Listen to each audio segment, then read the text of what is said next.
दोस्तों, सूरज पृथ्वी से 15 करोड़ किलोमीटर दूर मौजूद एक तारा है जो अगर ना होता तो शायद पृथ्वी पर किसी भी तरह का जीवन संभव ही नहीं था। और शायद यही कारण है कि हिंदू धर्म में तो सूर्य को भगवान का दर्जा दिया गया है। वैसे जब हम सूर्य को पृथ्वी से देखते हैं तो हमें ये काफी छोटा और शांत पीली बॉल की तरह लगता है, पर सच्चाई इससे बिल्कुल उल्टी है, क्योंकि सूर्य इतना बड़ा है कि इसमें हमारी पृथ्वी जैसे 13 लाख ग्रह समा सकते हैं। और सूर्य से हमेशा करोड़ों परमाणु और हाइड्रोजन बम जितनी एनर्जी अंतरिक्ष में बाहर निकलती रहती है, जो इसके कोर के अंदर न्यूक्लियर फ्यूजन रिएक्शन के चलते बनती है, जिसके कारण सूर्य के कोर का तापमान तो करोड़ों डिग्री सेल्सियस तक चला जाता है और इसके सरफेस का तापमान भी हजारों डिग्री सेल्सियस में है। पर यह भी कुछ नहीं है, क्योंकि इसके चारों ओर एक बहुत ही घना जलता हुआ गैसों से भरा वातावरण मौजूद है, जिसमें हमेशा बड़े बड़े तूफान चलते रहते हैं। इन तूफानों की रफ्तार और इसमें मौजूद पार्टिकल्स की ऊर्जा इतनी ज्यादा होती है कि अगर इसकी चपेट में कोई भी आसपास का ग्रह आ गया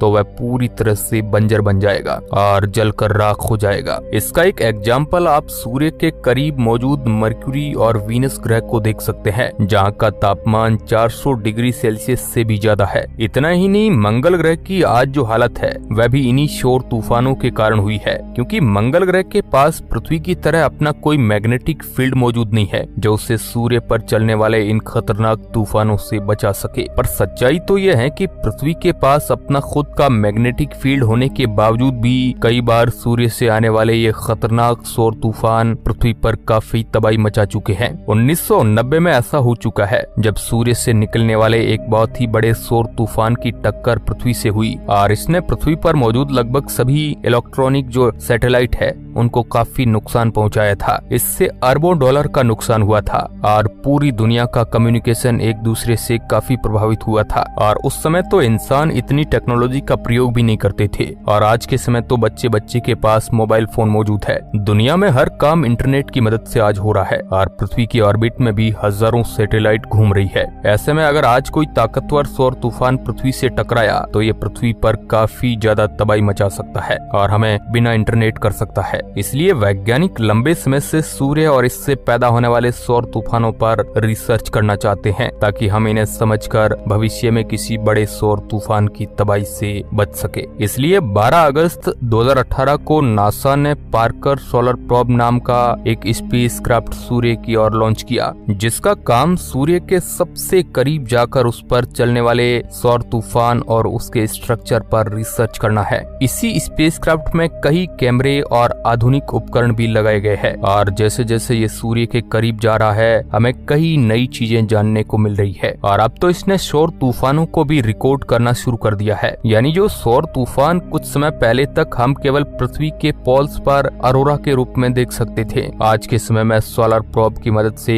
उन्हें सुन भी सकते हैं। और आज के इस वीडियो में मैं आपको सूरज पर चलने वाले तूफानों की 6 ऑडियो सुनाऊंगा जिन्हें सोलर प्रोब ने रिकॉर्ड किया है। साथ ही हम कुछ तस्वीरें भी देखेंगे जो अभी तक की सूर्य की सबसे करीब की तस्वीरें हैं। तो चलिए सुनते हैं सूर्य की आवाज। रिकॉर्ड की गई ऑडियो क्लिप्स को सुनने से पहले आपको बता दूं कि अंतरिक्ष में किसी तरह की आवाज ट्रेवल नहीं करती है, और जो ऑडियो क्लिप्स मैं आपको सुनाने वाला हूं वह उस डाटा को प्रयोग करके नासा द्वारा बनाई गई है, जो पार्कर सोलर प्रोब ने सूर्य के करीब जाने पर गैसों और पार्टिकल्स के दबाव और मैग्नेटिक फील्ड में बदलाव होने से बनाई गई है। ये कुछ उसी तरह बनाई गई है जिस तरह से हम मैग्नेटिक फील्ड और दबाव में होने वाले परिवर्तन के चलते स्पीकर्स और हेडफोन की मदद से आवाज को सुनते हैं। तो चलिए अब शुरुआत करते हैं अपनी सबसे पहली ऑडियो से। अभी आप जो ऑडियो सुन रहे हैं ये सूर्य के वातावरण में पार्कर सोलर प्रोब के एंटर होने के दौरान प्लाज्मा और इलेक्ट्रॉनिक पार्टिकल्स के दबाव में होने वाले परिवर्तन को रिकॉर्ड करके बनाई गई है।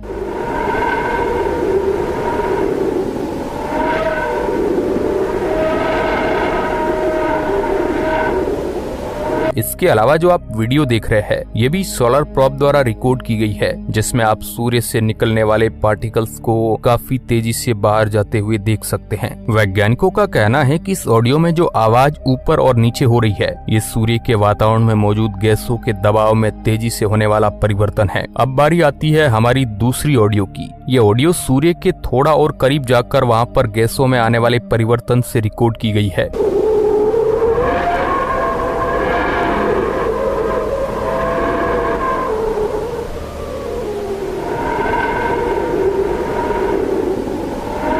और ये भी काफी ज्यादा अजीब डरावनी आवाज है, जो कभी तो बहुत ही कम हो जाती है और बहुत ही तेजी से बढ़ जाती है। इस तरह की आवाजों को वैज्ञानिकों ने खास नाम विस्टेलर मेड वेव दिया है, क्योंकि इसमें आपको सुनकर ही लग रहा होगा मानो कोई बहुत ही तेज सीटी बजा रहा हो। अब बारी आती है हमारे तीसरे ऑडियो रिकॉर्डिंग की। अभी आप जो शांत और तेजी से बढ़ती हुई एक विसल जैसी आवाज सुन रहे हैं,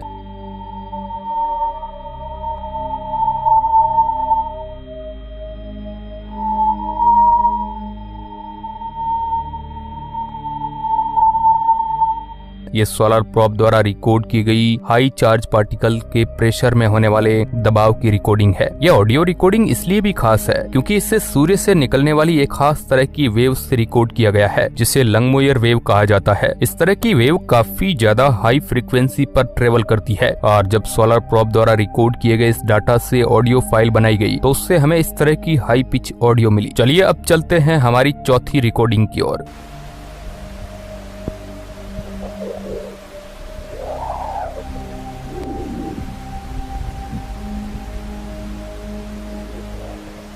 अभी जो आपने आवाज सुनी, ये सूर्य से निकलने वाले शोर तूफानों की एक खास तरह की डिस्प्रेसिव वेव से पैदा हो रही है। इस तरह की वेव सूर्य के काफी ज्यादा करीब पैदा होती है और इन वेव्स की खास बात ये होती है कि ये बहुत ही हाई फ्रीक्वेंसी को बदलती है। वैसे मुझे तो ये आवाज सुनकर ऐसा ही लग रही है जैसे हमारे पृथ्वी पर तेज तूफान आते हैं। वैसे आपको ये आवाज किस तरह की लगी, आप कमेंट करके हमें बता सकते हैं। डिस्प्रेसिव वेव के बारे में वैज्ञानिकों का ये भी कहना है कि सूर्य पर चलने वाली ये वेव शोर तूफानों के साथ चलने वाली हाई पिच फ्रीक्वेंसी वेव है, जो अगर पृथ्वी तक पहुंचती है तो इसके एनर्जेटिक पार्टिकल पृथ्वी के इलेक्ट्रॉनिक सामानों के लिए काफी घातक साबित हो सकते हैं। चलिए अब बढ़ते हैं अपनी अगली पांचवी आवाज की ओर। वैसे पांचवी ऑडियो पहले वाली चौथी ऑडियो से काफी ज्यादा मिलती है, लेकिन इन दोनों के ही डाटा बिल्कुल अलग है। पांचवी ऑडियो को सूर्य के और भी ज्यादा करीब जाकर वहाँ पर गैसेज और पार्टिकल्स के स्पेसक्राफ्ट से टकराने और दबाव में होने वाले बदलाव से रिकॉर्ड किया गया है। इसके अलावा इस ऑडियो को बनाने में सूर्य के मैग्नेटिक फील्ड में होने वाले बदलाव को भी रिकॉर्ड किया गया है।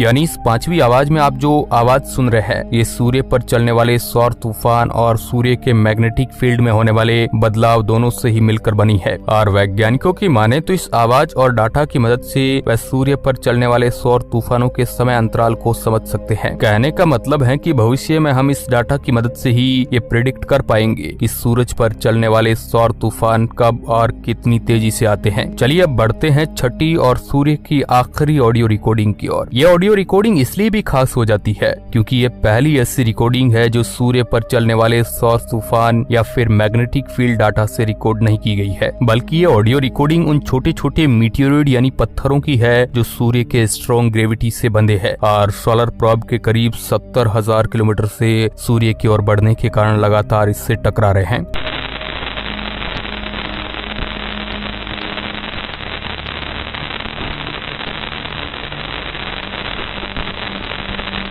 अभी आप जो आवाज सुन रहे हैं ये उन्हीं छोटे छोटे डस्ट पार्टिकल के पार्कर सोलर प्रोब से टकराने की आवाजें हैं और इस आवाज को सुनकर मुझे हमारे पुराने टीवी की याद आ रही है। वैसे क्या आपको भी ये आवाज पुराने टीवी की तरह लगती है? आप कमेंट बॉक्स में हमें बता सकते हैं। वैसे वैज्ञानिकों की माने तो जितनी रफ्तार से ये सभी डस्ट पार्टिकल सोलर प्रोब से टकरा रहे हैं, ऐसे में अगर कोई दूसरा स्पेसक्राफ्ट होता तो वह अभी तक खराब हो चुका होता, पर पार्कर सोलर प्रोब को खास इसी तरह की कंडीशन में रहने के लिए बनाया गया है। इसलिए ये लगातार इन पार्टिकल्स के टकराव के बावजूद अपनी डेस्टिनेशन की ओर बढ़ रहा है और जल्द ही ये सूर्य के और भी ज्यादा करीब पहुंच जाएगा, जिसके बाद हमें और भी कई तरह की आवाजें सूर्य के सबसे करीब की तस्वीरें देखने को मिलेगी। वैसे मैं जानना चाहूंगा कि आपको आज की वीडियो कैसी लगी और सूर्य पर चलने वाले तूफानों की इन आवाजों में आपकी सबसे पसंदीदा आवाज कौन सी है? और अगर आप स्पेस में इंटरेस्ट रखते हैं तो आप हमारे इस चैनल को सब्सक्राइब कर सकते हैं। धन्यवाद।